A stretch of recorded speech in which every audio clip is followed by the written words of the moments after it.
Anne compte ses billets de 20 € une dernière fois, en les étalant sur son lit défait.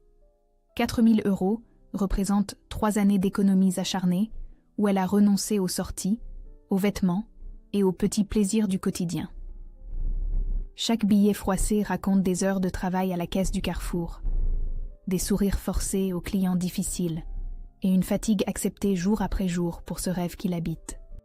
Sa brochure de voyage des Maldives est écornée à force d'être feuilletée chaque soir et lui montre des eaux turquoises avec des bungalows posés sur pilotis. Pendant des mois, elle s'est endormie en imaginant ce paradis lointain qui représente cette évasion tant espérée et qui justifierait tous ses sacrifices quotidiens. La porte de sa chambre s'ouvre brutalement, sans le moindre coup frappé. Sa mère entre comme elle l'a toujours fait, sans respecter l'intimité de sa fille. Claire porte encore son tablier de cuisine maculé de sauce et ses cheveux gris sont tirés en arrière par des épingles qui lui donnent cet air sévère qu'Anne connaît si bien. Son regard tombe aussitôt sur l'argent étalé sur le couvre-lit fleuri. « Qu'est-ce que c'est que tout cet argent sur ton lit ?» demande-t-elle d'un ton glacial qui fait frissonner Anne. « Ce sont mes économies pour mon voyage aux Maldives, maman. » Claire s'approche de son pas lourd et ramasse une liasse sans demander permission. Elle l'examine entre ses doigts, comme si elle mesurait l'ampleur d'un délit, tandis que ses lèvres se pincent pour exprimer une désapprobation profonde. 4 000 € pour aller te dorer au soleil pendant que toute la famille se sacrifie chaque jour pour survivre et que ta grand-mère souffre dans son lit d'hôpital alors que ta sœur peine avec ses études. Anne se lève de son lit et tend la main pour récupérer son bien durement gagné. Sa mère recule d'un pas en serrant les billets contre sa poitrine comme un trophée qu'elle refuse de lâcher. « Maman, j'ai 27 ans maintenant et j'ai travaillé dur pour économiser cet argent. » « Travailler ?» Le rire de Claire sonne faux et méprisant. « Tu crois que passer des articles devant un scanner, c'est vraiment travailler ? Moi, je me tue à tenir cette maison et à m'occuper de vous tous sans jamais me plaindre. » La culpabilité familière serre la gorge d'Anne comme un étau. Elle se demande combien de fois elle a entendu ce discours accusateur et combien de rêves elle a abandonnés à cause de ces mots qui la rongent de l'intérieur. Mais aujourd'hui, quelque chose de différent se produit en elle. Au lieu de baisser les yeux et de s'excuser comme elle l'a fait toute sa vie, Anne redresse les épaules avec une détermination nouvelle qui la surprend. « Je le mérite, maman. Je mérite ce voyage. » Le silence qui suit vibre d'une tension électrique. Claire fixe sa fille avec des yeux écarquillés, stupéfaite par cette rébellion inattendue. Jamais Anne n'a osé lui tenir tête de cette manière. Dans un élan de colère incontrôlable, sa mère saisit le billet d'avion qui repose sur la table de chevet et le déchire sauvagement en deux d'un geste brutal. Le bruit du papier qui se déchire résonne dans la chambre comme une gifle. Les morceaux colorés tombent au sol en voltigeant comme des papillons blessés. Anne regarde posément les débris de son rêve et sent que quelque chose d'essentiel se brise aussi en elle. Mais au lieu des larmes qu'elle aurait versées autrefois, c'est un sourire étrange qui naît sur ses lèvres. « Merci beaucoup, maman. » Claire recule, déstabilisée par cette réaction qu'elle n'attendait pas. « Tu viens de me débarrasser de mes derniers scrupules. » Dans le couloir, Léa apparaît, attirée par les éclats de voix inhabituels. Anne se baisse posément et ramasse les morceaux un à un, sans se presser. Ses mains ne tremblent plus, et son cœur bat avec une régularité apaisante qu'elle ne se connaissait pas. Elle se relève et regarde sa mère avec une sérénité nouvelle. Les reproches se poursuivent comme une pluie acide, mais les mots glissent désormais sur elle sans l'atteindre. Pour la première fois de son existence, elle entend clairement ce que sa mère lui répète depuis des années, qu'elle ne vaut rien, qu'elle ne mérite rien, qu'elle doit servir les autres avant de penser à elle. Anne se dirige vers son ordinateur portable et l'ouvre d'un geste assuré. Ses doigts courent sur le clavier avec une assurance qu'elle ne se connaissait pas. L'écran affiche les résultats de sa recherche. Paris-Bangkok, départ demain matin, 11h15. Prix 1 200 €. « Tu ne peux pas faire une chose pareille !» crie sa mère d'une voix suraiguë. Anne clique tranquillement sur « Réservé » et son cœur se met à chanter une mélodie qu'elle n'avait jamais entendue. Celle de la liberté qui approche enfin. « Si, je peux le faire, maman. Et je vais le faire. » Elle se tourne vers sa famille figée dans l'encadrement de la porte. Pour la première fois de sa vie, elle les voit telles qu'elles sont, deux femmes terrifiées à l'idée qu'elle leur échappe après tant d'années de domination.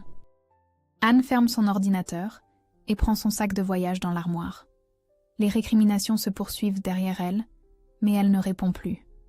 Elle a dit tout ce qu'elle avait à dire. Demain à 7 heures, elle sera au-dessus des nuages, loin de cette maison qui l'étouffe depuis toujours.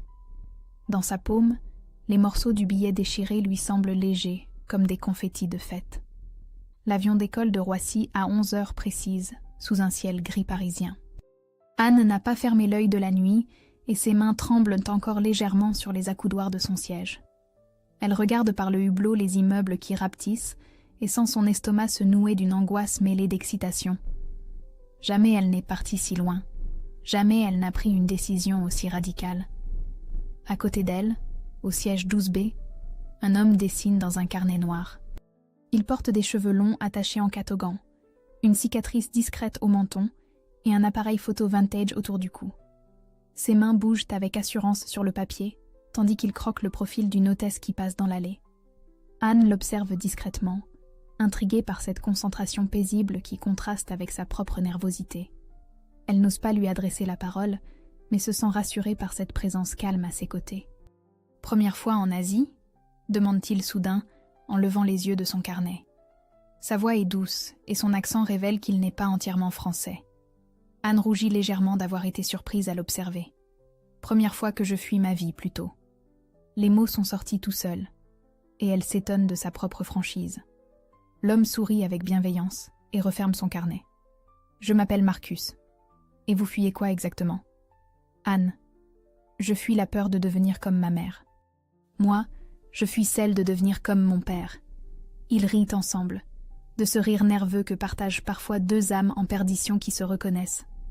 L'avion prend de l'altitude et Anne sent progressivement ses épaules se détendre pour la première fois depuis des mois.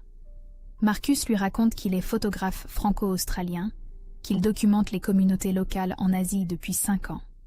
Son père était un homme violent qui buvait trop et battait sa mère, et lui a juré de ne jamais reproduire ce schéma.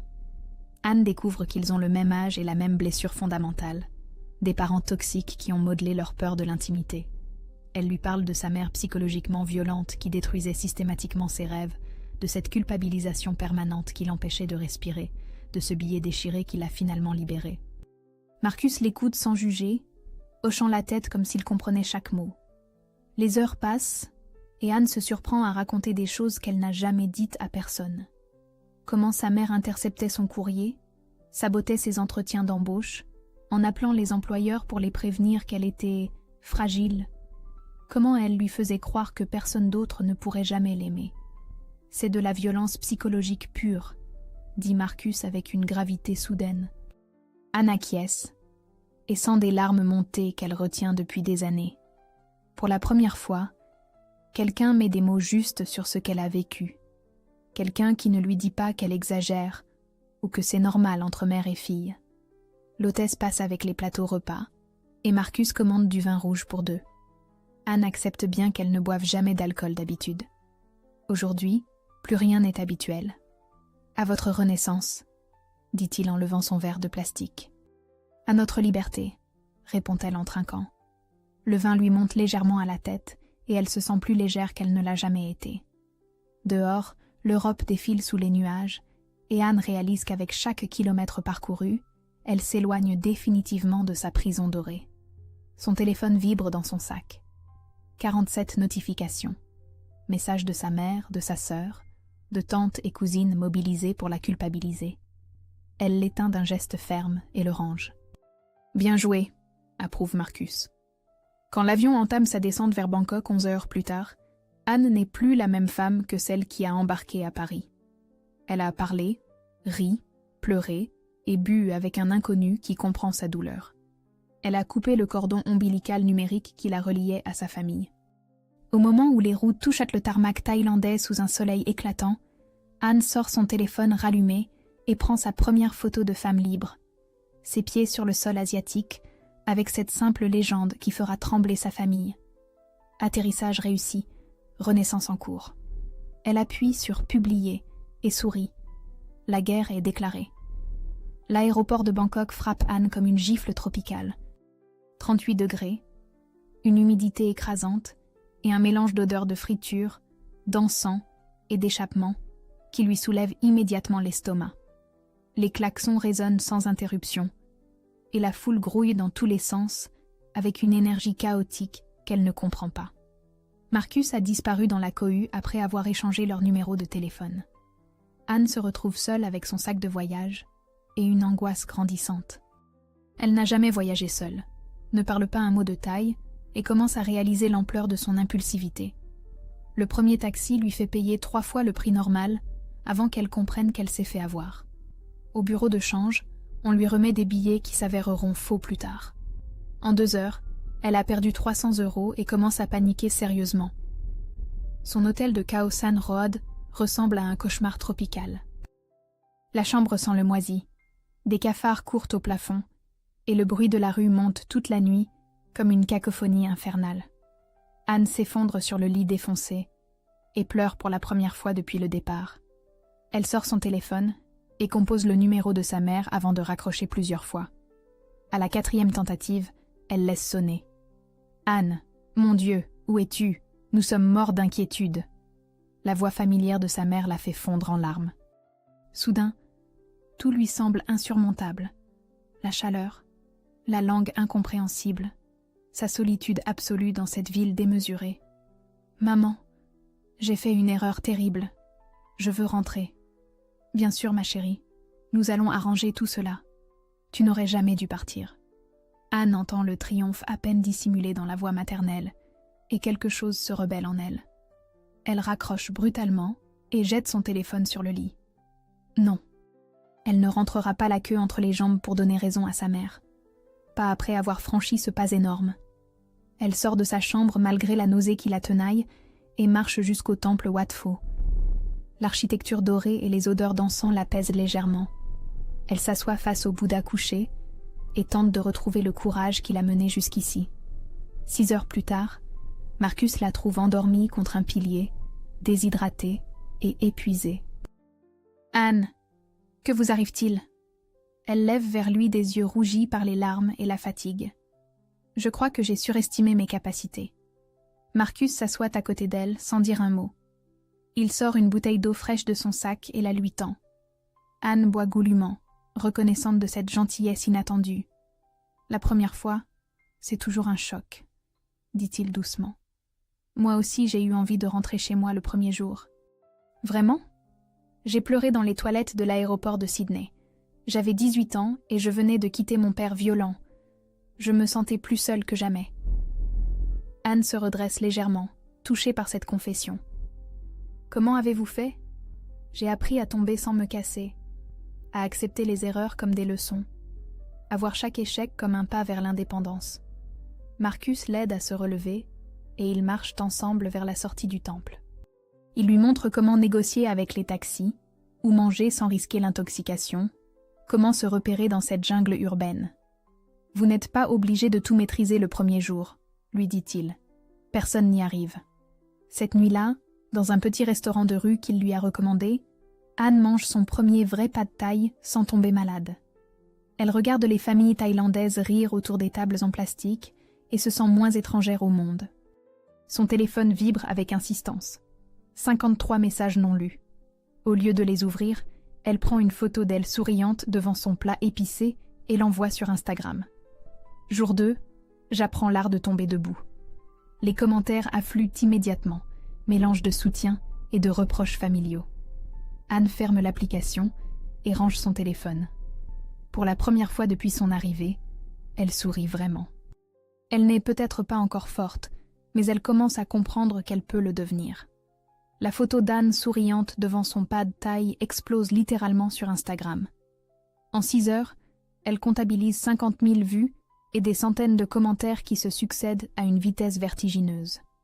Anne découvre avec stupeur que sa petite rébellion personnelle intéresse bien plus de monde qu'elle ne l'aurait imaginé. Les premiers commentaires sont encourageants.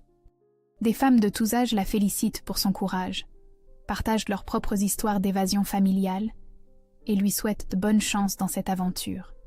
Certaines racontent comment elles rêvent de faire la même chose, mais n'osent pas franchir le pas. Puis les commentaires familiaux apparaissent comme un poison qui se répand. Sa mère a créé un compte Instagram spécialement pour l'occasion et commente avec une hystérie mal dissimulée. Pendant que tu joues la touriste égoïste, ta grand-mère pleure chaque jour depuis ton départ ignoble et irresponsable. Léa, sa sœur, enchaîne immédiatement. Bravo Frangine, tu abandonnes ta famille pour aller manger des nouilles. Très mature comme comportement. Anne sent son estomac se serrer en lisant ces mots venimeux qui salissent publiquement son moment de bonheur. Mais le pire reste à venir.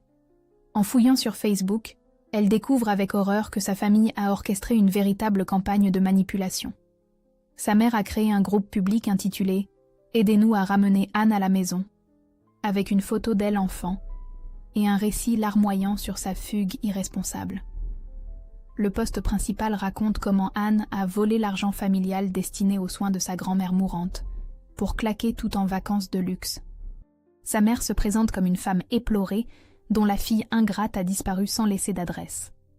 Le groupe compte déjà 3000 membres et un compte GoFundMe associé a récolté 2000 € en 48 heures pour aider cette famille en détresse à retrouver leur fille. Anne reste pétrifiée devant son écran. Sa propre famille la présente comme une voleuse et une sociopathe devant des milliers d'inconnus. Des gens donnent de l'argent en croyant aider une famille victime alors qu'ils financent en réalité une manipulation psychologique. Sa colère monte progressivement, remplaçant la culpabilité habituelle. Pour la première fois de sa vie, elle voit clairement la perversité du système familial dont elle s'est échappée. Cette victimisation publique révèle la vraie nature de sa mère. Une manipulatrice capable de mentir à des milliers de personnes pour garder le contrôle sur sa fille. Anne prend des captures d'écran de tout et rédige une réponse publique sur son propre compte Instagram. Elle poste une photo de ses 3 comptes bancaires vides avec cette légende. « Voici mes relevés. L'argent était le mien, économisé en 3 ans de travail. Voici comment une famille toxique manipule l'opinion publique quand sa victime refuse de rester prisonnière. Ma mère ment à 3000 inconnus plutôt que de regarder la vérité en face. » Elle joint les captures d'écran du groupe Facebook et du GoFundMe en expliquant posément les faits réels. Pas de vol, pas de grand-mère mourante, juste une jeune femme qui a osé partir vivre sa vie.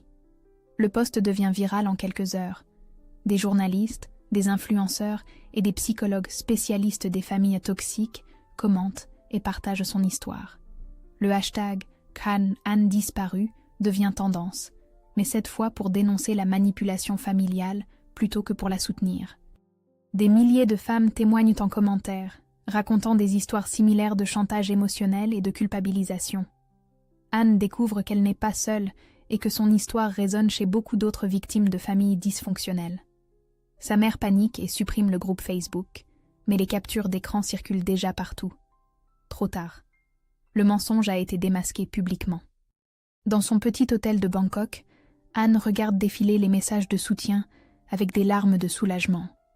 Elle n'est plus la fille coupable qui s'excuse d'exister. Elle est devenue la femme qui refuse qu'on lui mente et qui dit la vérité, même quand ça fait mal. Son téléphone affiche maintenant 0 notification de sa famille. Elles l'ont bloquée sur tous les réseaux après cette humiliation publique. Anne ressent pour la première fois de sa vie quelque chose d'inédit et de libérateur. Le soulagement profond d'être enfin haïe plutôt qu'étouffée sous un amour toxique et possessif.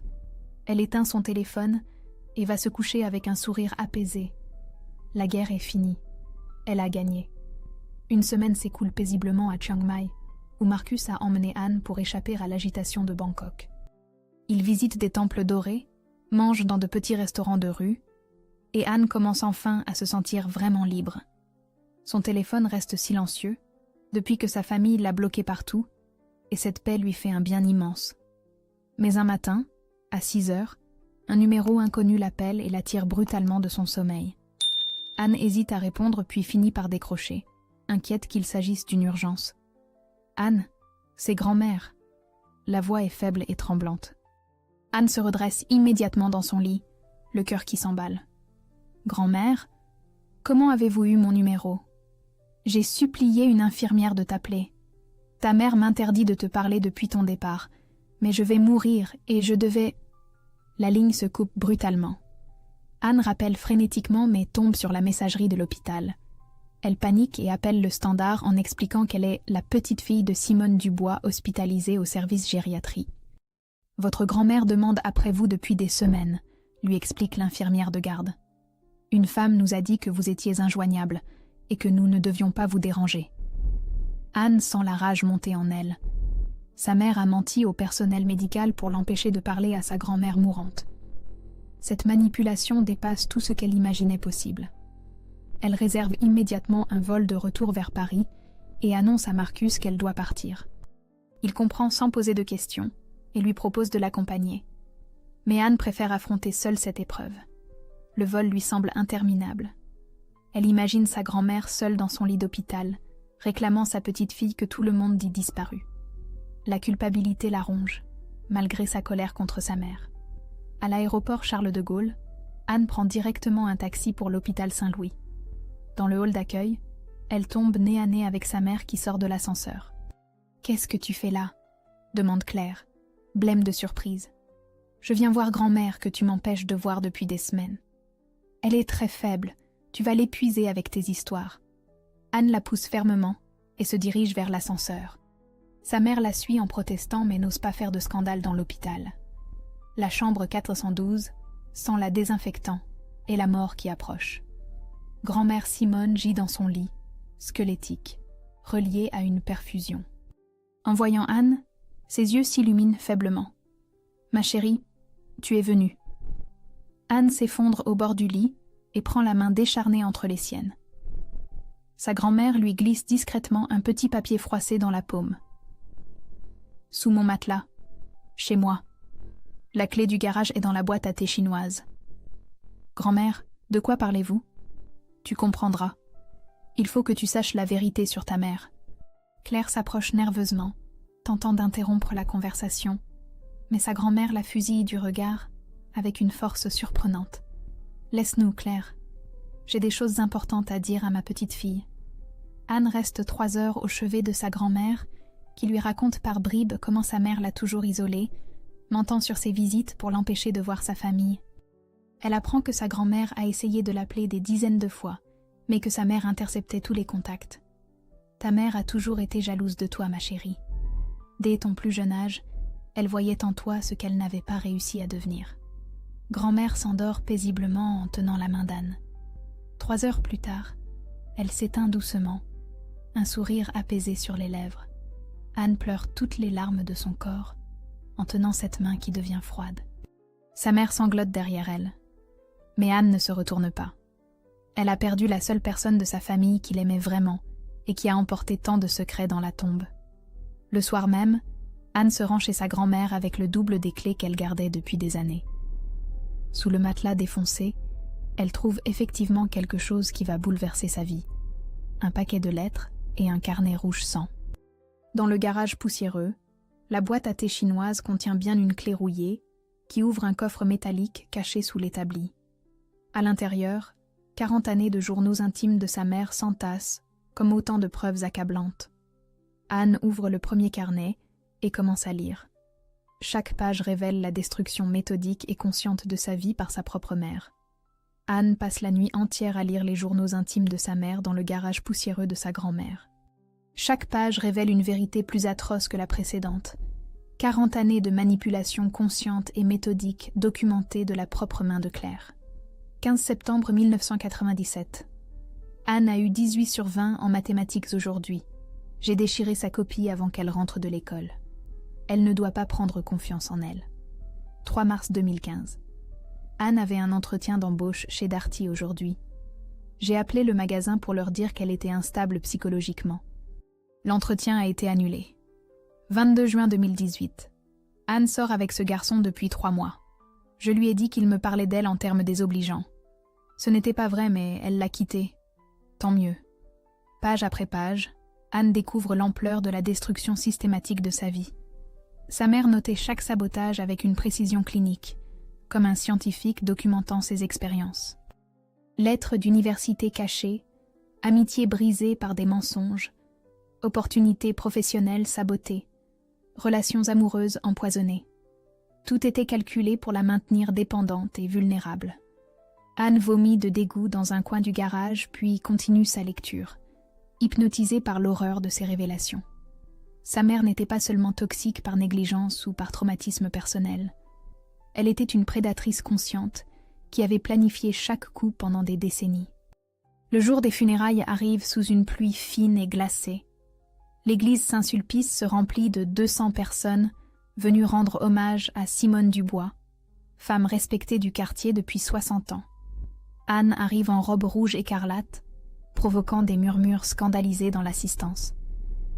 Sa mère, vêtue de noir de pied en cap, la foudroie du regard. « Comment oses-tu porter cette couleur ?» siffle-t-elle entre ses dents. Grand-mère détestait le noir. Elle me l'a dit souvent. Anne s'installe au premier rang, le carnet rouge de sa mère serré contre sa poitrine comme une arme. L'office se déroule selon le rituel habituel jusqu'au moment où le prêtre invite la famille à prendre la parole. Claire se lève pour lire un éloge convenu, mais Anne l'interrompt en se dirigeant vers le pupitre. « J'aimerais partager quelque chose que ma grand-mère voulait que vous entendiez tous. » Le silence se fait immédiatement dans l'église. Anne ouvre le carnet rouge et commence à lire d'une voix claire et posée. 15 avril 2019. Anne voulait reprendre ses études de psychologie. J'ai caché sa lettre d'acceptation en master et lui ai dit qu'elle avait été refusée. Un murmure parcourt l'assemblée. Claire devient livide et tente d'intervenir. Mais Anne continue imperturbablement. 8 décembre 2020. Anne économise pour partir en voyage. Je dois trouver un moyen de l'en empêcher. Elle devient trop indépendante. 3 janvier 2024. Anne a rencontré quelqu'un qui lui plaît. J'ai fouillé dans son téléphone et contacté ce homme pour lui dire qu'elle était instable. Il ne l'a plus jamais rappelée. L'église résonne maintenant d'un silence de mort. Léa fond en larmes au fond de la nef, réalisant probablement qu'elle a été complice d'un système pervers. Anne referme le carnet et regarde sa mère qui tremble de rage et d'humiliation. « Voici qui était vraiment votre sainte Claire », dit-elle calmement. Une femme qui a passé sa vie à détruire méthodiquement sa propre fille par jalousie pure. Elle dépose le carnet rouge sur le cercueil de sa grand-mère.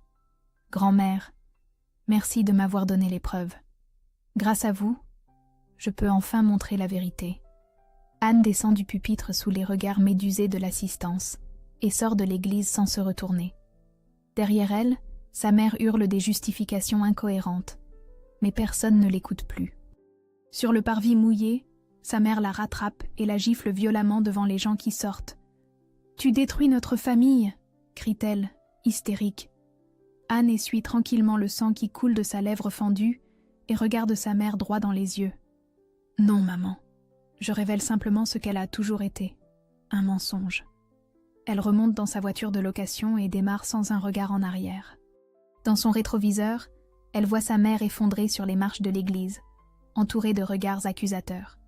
Ce soir-là, Anne reprend l'avion pour Bangkok avec un sourire apaisé. Elle n'est plus orpheline.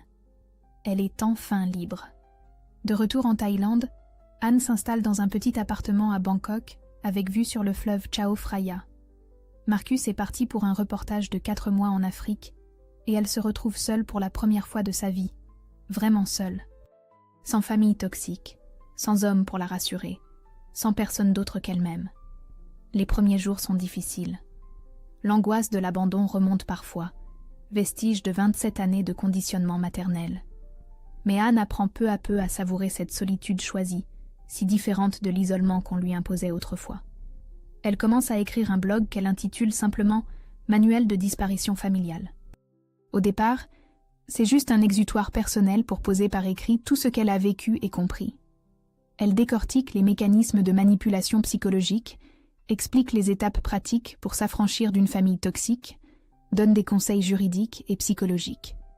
Son style est direct, sans concession, mais bienveillant. Elle raconte son histoire sans apitoiement, analyse les stratégies de sa mère avec un recul clinique et propose des solutions concrètes pour s'en sortir. En 3 semaines, son blog comptabilise 100 000 abonnés. En 2 mois, 500 000. Anne découvre avec stupeur qu'elle n'est pas une exception isolée, mais qu'elle représente des millions de femmes prisonnières de familles dysfonctionnelles. Les témoignages affluent par centaines chaque jour. Des femmes de tous âges, de tous milieux, racontent des histoires terrifiantes de manipulation, de chantage affectif et de destruction psychologique. Beaucoup n'osent pas partir. D'autres tentent de fuir mais reviennent culpabilisés. Anne réalise qu'elle possède quelque chose d'unique. Elle a réussi à s'échapper définitivement et à retourner la situation en sa faveur.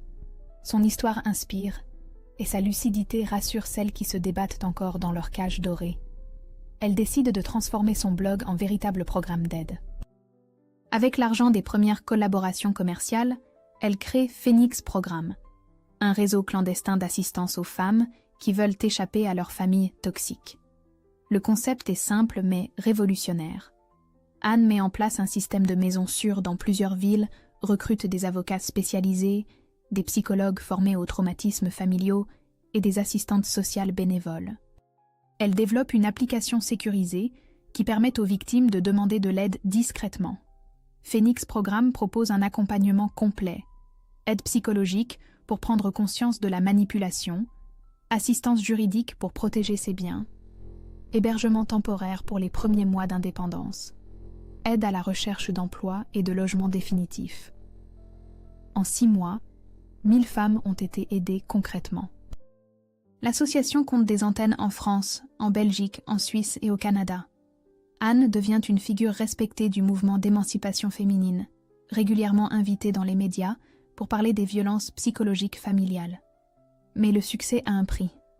Sa mère tente de la faire interner à distance, prétextant qu'elle dirige une secte qui détruit les familles. L'enquête administrative qui s'ensuit révèle au contraire la parfaite légalité et l'utilité sociale de Phoenix Programme.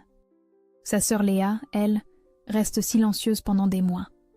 Anne comprend qu'elle traverse probablement la même prise de conscience qu'elle a vécue, réalisant peu à peu l'ampleur de la manipulation maternelle. Un soir de mousson, alors qu'Anne travaille tard sur de nouveaux dossiers, elle reçoit un message crypté sur l'application Phoenix. C'est Léa. « Je voudrais disparaître aussi. Maman me fait vivre maintenant ce que tu as vécu. Aide-moi. » Anne reste longtemps immobile devant son écran. Sa petite sœur, celle qui l'a toujours méprisée et ridiculisée, demande son aide. Le cycle de la violence familiale continue avec une nouvelle victime désignée. Elle répond simplement « Étudie le manuel complet. Prépare-toi psychologiquement et financièrement. Quand tu seras vraiment prête, appelle-moi. » Cette nuit-là, Anne comprend que Phoenix Programme n'est plus seulement son projet personnel. C'est devenu sa mission de vie, transformer sa propre douleur en force libératrice pour d'autres femmes. Au matin, elle regarde le soleil se lever sur Bangkok et sourit. Elle n'est plus la victime qui fuit. Elle est devenue la femme qui sauve. Marcus revient d'Afrique 4 mois plus tard, transformé par ce qu'il a vécu dans les camps de réfugiés du Soudan. Son regard porte désormais une gravité nouvelle, et ses photos révèlent une maturité artistique qu'Anne ne lui connaissait pas. Elle aussi a changé pendant cette séparation, devenant plus dure, plus focalisée, habitée par une mission qui dépasse sa propre guérison. Ils se retrouvent dans un petit café de Sukhumvit, où ils avaient l'habitude de prendre le petit déjeuner ensemble. Anne lui raconte Phoenix Programme, les milliers de femmes aidées, l'expansion internationale du réseau. Marcus l'écoute avec admiration, mais aussi avec une pointe d'inquiétude. « Tu sauves le monde maintenant ?» lui demande-t-il avec un sourire en coin. « Je sauve qui veut être sauvé. » Nuance importante. Anne lui montre les statistiques sur son téléphone. 10 000 femmes aidées en 1 an, des bureaux dans 15 pays, une équipe de 150 bénévoles et employés. Son blog génère désormais suffisamment de revenus pour qu'elle vive confortablement tout en finançant l'association. Marcus saisit sa main par-dessus la table et la regarde droit dans les yeux. « Je suis fière de toi, Anne, mais j'ai besoin de savoir si tu m'as attendue ou si tu as épousé ta mission. » Anne réfléchit honnêtement à cette question. Pendant ces 4 mois de solitude, elle a découvert une force intérieure qu'elle ne soupçonnait pas. Elle n'a plus besoin d'un homme pour se sentir entière et complète. Cette révélation l'effraie autant qu'elle la libère. Je t'ai attendu parce que je le voulais, pas parce que j'en avais besoin. Marcus sourit et elle comprend qu'il a mûri lui aussi.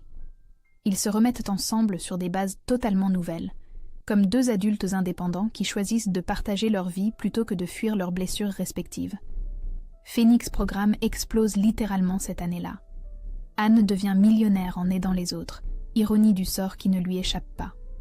Elle investit chaque euro supplémentaire dans l'expansion du réseau et le recrutement de professionnels qualifiés. Sa notoriété attire aussi les attaques. Sa mère monte une campagne de diffamation systématique, prétendant qu'Anne dirige une secte qui détruit les familles françaises. Des journaux à sensation reprennent ces accusations sans vérifier leurs sources. Mais Anne n'est plus la jeune femme fragile qui s'effondrait au premier reproche. Elle engage les meilleurs avocats de Paris et contre-attaque méthodiquement. Les médias sérieux finissent par enquêter sur Phoenix Programme et découvrent une organisation irréprochable qui aide réellement des milliers de victimes. L'enquête se retourne contre sa mère quand les journalistes examinent ses accusations et découvrent les mensonges, les incohérences et la campagne de harcèlement qu'elle mène contre sa propre fille. Claire se retrouve publiquement discréditée et plusieurs associations de victimes de violences familiales dénoncent ses méthodes. Un soir de décembre, pendant qu'Anne travaille tard dans son bureau de Bangkok, elle reçoit l'appel qu'elle attendait depuis des mois. « Anne, c'est Léa. » La voix de sa sœur tremble, mais exprime une détermination nouvelle. « J'ai étudié ton manuel pendant 6 mois. J'ai économisé de l'argent en secret. Je suis prête à partir. » Anne sent son cœur se serrer. Sa petite sœur, celle qui l'a méprisée pendant des années, a fini par comprendre qu'elle subissait le même conditionnement destructeur. « Où veux-tu aller ? » Loin d'elle. N'importe où loin d'elle. Anne organise discrètement l'évasion de sa sœur. Billets d'avion payés anonymement, appartement sécurisé à Montréal, contact avec l'antenne canadienne de Phoenix Programme. Léa s'envole un matin de janvier pendant que leur mère fait ses courses, laissant juste un mot. « Je choisis la liberté ». Claire découvre la fuite de sa seconde fille et sombre dans une dépression nerveuse. Elle comprend enfin qu'elle a perdu définitivement ses 2 enfants et que son système de domination s'est retourné contre elle. 6 mois plus tard, Marcus et Anne se marient sur une plage de Koh Samui au coucher du soleil. 50 femmes qu'elle a aidées à s'émanciper assistent à la cérémonie comme témoins de leur renaissance commune. Léa arrive en surprise pour le mariage, rayonnante et transformée par sa nouvelle vie au Canada. Les 2 sœurs s'embrassent en pleurant, réconciliées par leur parcours parallèle vers la liberté.